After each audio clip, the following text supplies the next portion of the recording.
Assalamu alaikum. After having started off with multiple divine oaths that are sworn by binary pairs of Allah's magnificent creation, the first half of Surah Ash-Shams, chapter 91, as we saw in the previous video, dealt with the notion of the binary nature of man, and then with the consequent bifurcation of people's choices in life regarding their faith and endeavor, to end up separating the destinies of people into either unconfined success or hopeless defeat. The surah's latter half begins right away with the story of the ancient Arabian tribe of Thamud.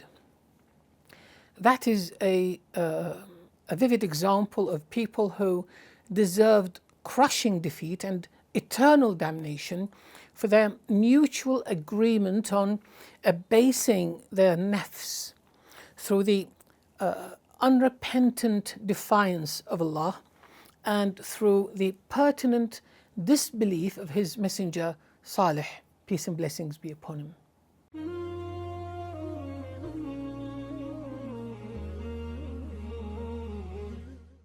On account of their excessive transgression, Thamud disbelieved and gave no credence to their overwhelming punishment when the most impious of the whole tribe got up vigorously and strode out dispatched.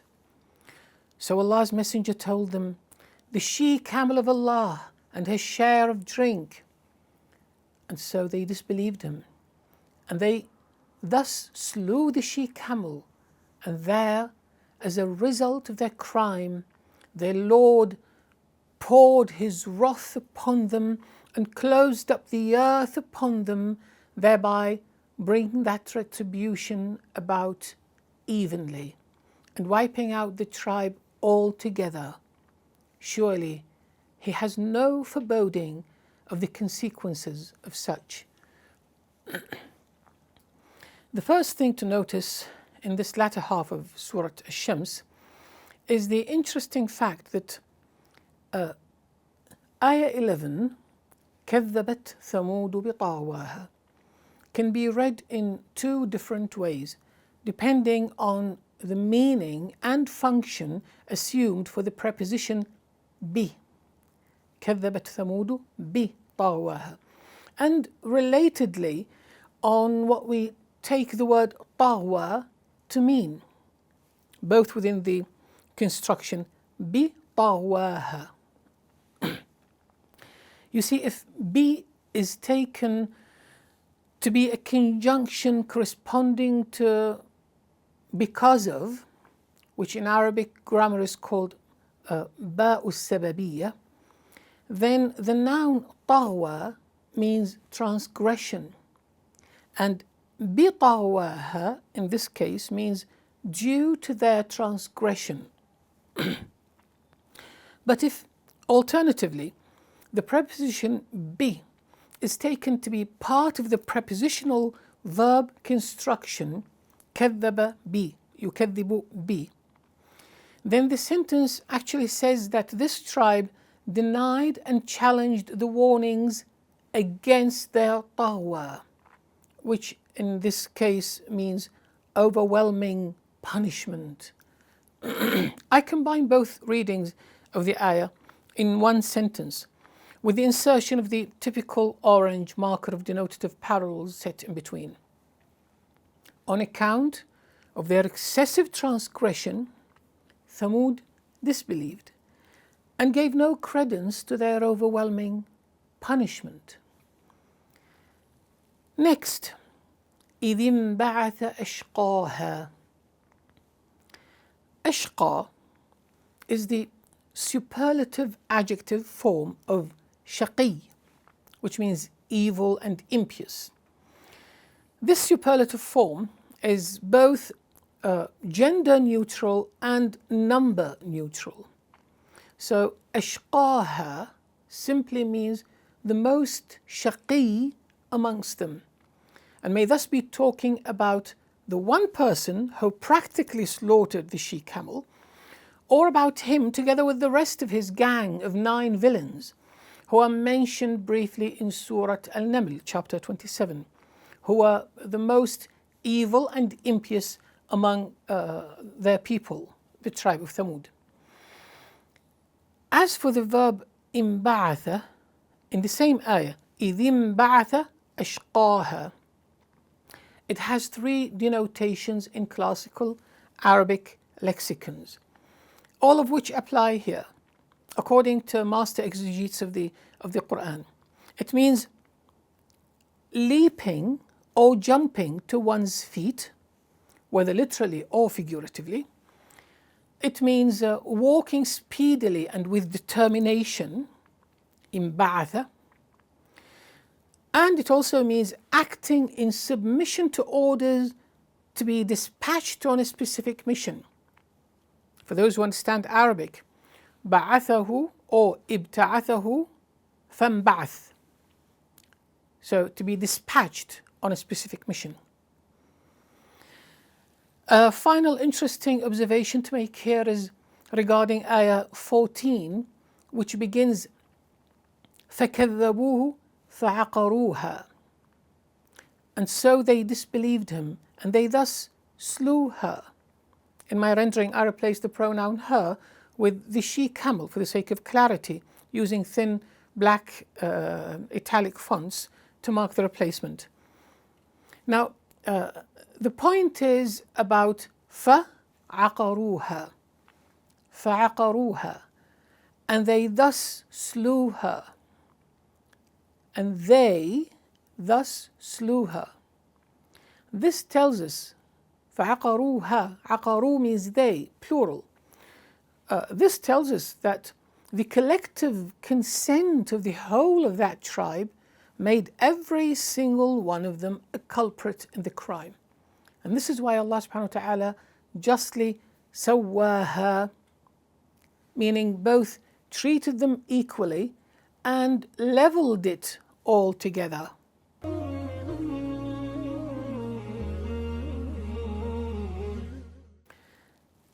Thamud is the ancient Arab tribe that is many times mentioned in the Qur'an, that used to inhabit northern Arabia before they were completely annihilated as a punishment from Allah. The story of their annihilation continued to circulate for centuries afterwards amongst inhabitants of Arabia and surrounding lands, and was still quite familiar to them at the time of Qur'an revelation. The beginning of this part of the surah accordingly goes, on account of their excessive transgression, the tribe of Thamud willfully disbelieved Allah's messenger. I insert the words Allah's messenger as an object that is commonly suggested by Qur'an exegetes for the transitive verb كذب, كذبت ثمود. So the verb كذب in the sense of disbelieved is a transitive verb, which means to refuse to believe somebody or what is being told by somebody. So this tribe disbelieved Allah's messenger and gave no credence to warnings against their overwhelming punishment. They did this and that when the most impious of them did this and that. When the most impious of them. To clarify this when, Qur'an's exegetes have suggested the implication of something like, so brazen was their transgression, most starkly and audaciously so, when the most impious of the whole tribe got up vigorously and strode out with determination, dispatched on a mission, which we understand to be the killing of the miraculous she-camel. So Allah's messenger told them ناقة الله وسقياها. This on the near literal level of rendering, as we have seen, reads the she camel of Allah and its share of drink, which in such a poor method of rendering is hardly a meaningful sentence. In fact, it's hardly a sentence at all. However, the very language of this sentence denotes a lot more than this for a native Arabic speaker. You see, the word naqatah, naqatallahi, carries the fatha at its end, naqatah. This diacritic haraka in Arabic marks the word naqa, that is the she camel, as an object for a denotatively implied verb of warning. The term for this in Arabic grammar is called mansubun ala tahdhir. This tiny nuance, you can well see, thoroughly changes our understanding of what Prophet Salih actually told his people and of the whole scene. In the light of this warning that is denotatively understood by native speakers of the classical Arabic of the Qur'an, I enrich my rendering at the language level to be so: finding his people bent on defying their Lord, Allah's Messenger told them in clear warning, leave alone the she camel of Allah. But why of Allah? The she camel of Allah, naqatallahi. Why naqatallahi? First, because it was created from a stone before everybody's eyes, from a rock, when those people challenged the Prophet to change the rock into a she camel. So she was not purchased or owned by anyone, nor was she born to anyone. Practically, she belonged to no one except Allah. Second, because she was brought into existence as a sheer miracle from Allah and was therefore specially honored as such, as being Allah's very own miracle belonging to Him. I hence add the connotation, the she camel of Allah, which is His very own. And then the implied warning extends to the next word, وَسُقْيَاهَا نَاقَةَ اللَّهِ وَسُقْيَاهَا. Leave her unharmed and beware of inhibiting or interfering with her suqya, her allotted share of drink. فَكَذَّبُوهُ. Literally, and so they disbelieved him. But notice that this sentence begins with the conjunction th, which suggests a result, much like therefore or so, and not with a conjunction that suggests contrast or contradiction in the sense of but or however, which is expected after this warning. This suggests the implication, but they were too arrogant in their transgression, and so they disbelieved him. To which I add, they disbelieved him in relation to this warning too, because they had already been firmly rejecting him and his message, as clearly stated only 3 ayahs earlier. And they thus slew the she camel. فَدَمْدَمَ عَلَيْهِمْ رَبُّهُمْ. That is when their Rabb, Rabbuhum, their Rabb, meaning their Lord, who had created them, who owned them, and who had always nurtured them, دَمْدَمَ عَلَيْهِمْ. Qur'an exegetes have generally interpreted this verb into two different ways. Damdama, to express anger fiercely, repeatedly, and in more than one manner. That's one meaning.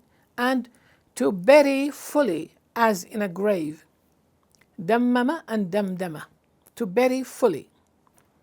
In my rendering of this sentence, I put the two meanings side by side. And there, as a result of their crime, bihim, their Lord, who had created them, who owned them, and who had always nurtured them, poured his wrath upon them in multiple, diverse ways, and closed up the earth grave-like upon them, فَسَوَّاهَا, and thereby فَسَوَّاهَا, he سَوَّاهَا. The verb سَوَّى means to equalize, to flatten, or to level.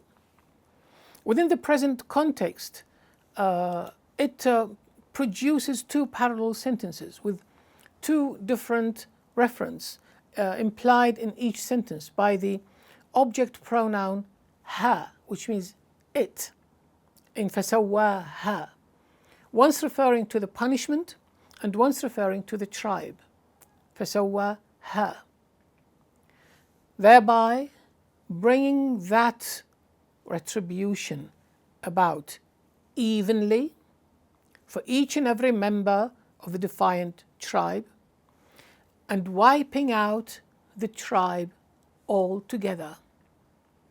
And the surah finally closes with an unexpected statement, وَلَا يَخَافُ عُقْبَاهَا, surely he has no foreboding of the consequences of inflicting any such retribution.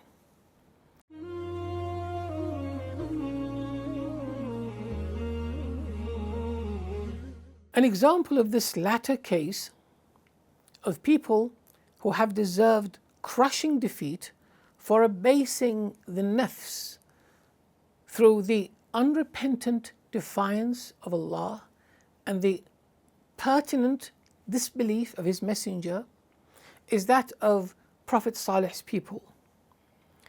On account of their excessive transgression, the Arabian tribe of Thamud willfully disbelieved Allah's Messenger Salih, and in sheer brazenness gave no credence to his warnings against their impending overwhelming punishment if they continued to defy Allah and to reject His Messenger.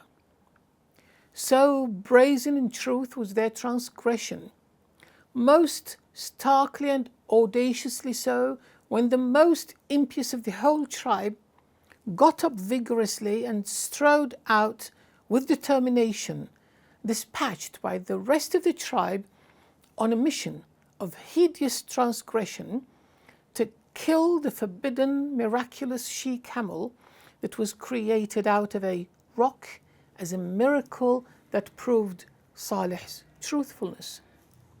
So, finding his people bent on defying their Lord, Allah's Messenger Salih told them in clear warning, leave alone the she-camel of Allah, which is the miraculous sign of His very own to you. Leave her unharmed and beware of inhibiting or interfering with her allotted share of water from your water source on the days assigned for her to drink, while you have the water all for yourselves and your animals on the days when it is off. Never hurt her in any manner or prevent her from the water on her days or from grazing in the pasture, or you will otherwise be destroyed by Allah.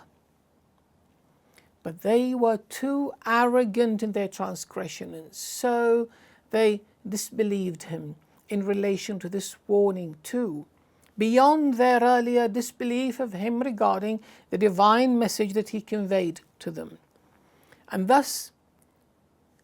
they thus slew the she-camel at the hands of their most heinous and depraved villain of all.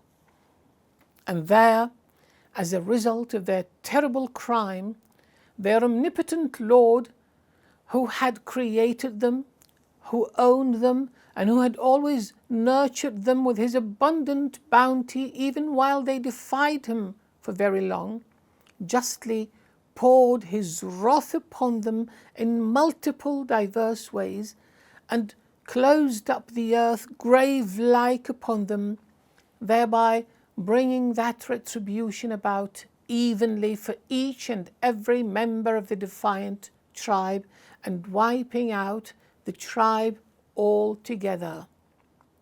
Surely he has no foreboding of the consequences of inflicting any such retribution upon whomsoever of his defiers, any time and in any manner that he all wisely and all capably wills.